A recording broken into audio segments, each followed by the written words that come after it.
A Day's Wait by Ernest Hemingway. He came into the room to shut the windows while we were still in bed, and I saw he looked ill. He was shivering. His face was white, and he walked slowly as though it ached to move. "What's the matter, Schwartz?" "I've got a headache. You better go back to bed." "No, I'm all right." "You go back to bed. I'll see you when I'm dressed." But when I came downstairs, he was dressed, sitting by the fire, looking a very sick and miserable boy of 9 years. When I put my hand on his forehead, I knew he had a fever. "You go up to bed," I said. "You're sick." "I'm all right," he said. When the doctor came, he took the boy's temperature. "What is it?" I asked him. 102. Downstairs, the doctor left 3 medicines in different colored capsules with instructions for giving them. One was bringing down the fever, another a purgative, and another to overcome an acid condition. "The germs of influenza can only exist in acid condition," he explained. He seemed to know all about influenza and said there was nothing to worry about if the fever did not go above 104 degrees. There was a light epidemic of flu, and there was no danger if you avoided pneumonia. Back in the room, I wrote the boy's temperature down and made a note of the time to give the various capsules. "Do you want me to read to you?" "All right, if you want to," said the boy. His face was very white, and there were dark areas under his eyes. He lay still in bed and seemed very detached from what was going on. I read aloud from Howard Pyle's Book of Pirates, but I could see he was not following what I was reading. "How do you feel, Schwartz?" I asked him. "Just the same so far," he said. I sat at the foot of the bed and read to myself while I waited for it to be time to give another capsule. It would have been natural for him to go to sleep, but when I looked up, he was looking at the foot of the bed, looking very strangely.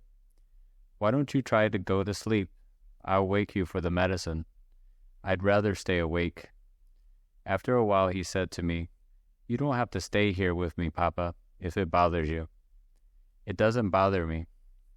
"No, I mean, if you have to stay, if it's going to bother you." I thought perhaps he was a little lightheaded, and after giving him the prescribed capsules at 11 o'clock, I went out for a while. It was a bright, cold day, the ground covered with a sleet that had frozen so that it seemed as if all the bare trees, the bushes, the cut brush, and all the grass and the bare ground had been varnished with ice. I took the young Irish setter for a little walk up the road and along a frozen creek.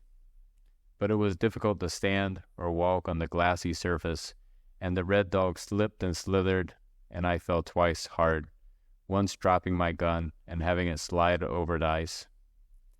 We flushed a cove of quail and under a high clay bank with overhanging brush, and I killed 2 as though they went out of sight over the top of the bank.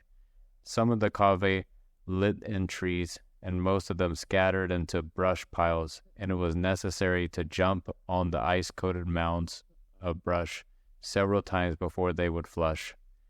Coming out while you were poised unsteadily on the ice, springy bush that made it difficult for shooting, and I killed 2, missed 5, and started back, pleased to have found a cove close to the house, and happy there were so many left to find on another day.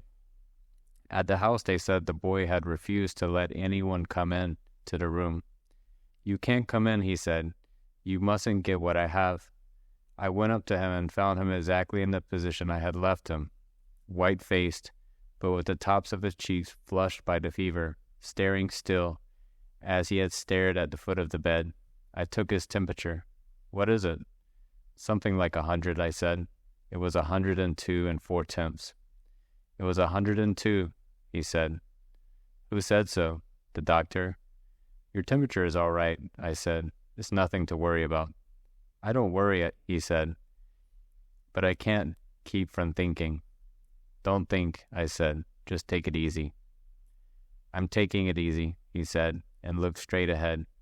He was evidently holding tight onto himself about something. "Take this with water. Do you think it will do any good?" "Of course it will." I sat down and opened the pirate book and commenced to read, but I could see he was not following, so I stopped.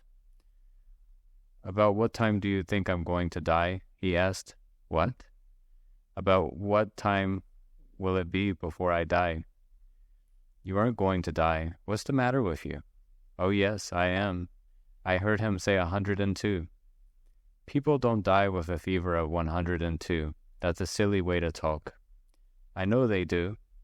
At a school in France, the boys told me you can't live with 44 degrees. I've got 102. He said he'd been waiting to die all day, ever since 9 o'clock in the morning. "You poor Schatz," I said. "Poor old Schatz. It's like miles and kilometers. You aren't going to die. That's a different thermometer. On that thermometer, 37 is normal. On this kind of, it's 98. Are you sure?"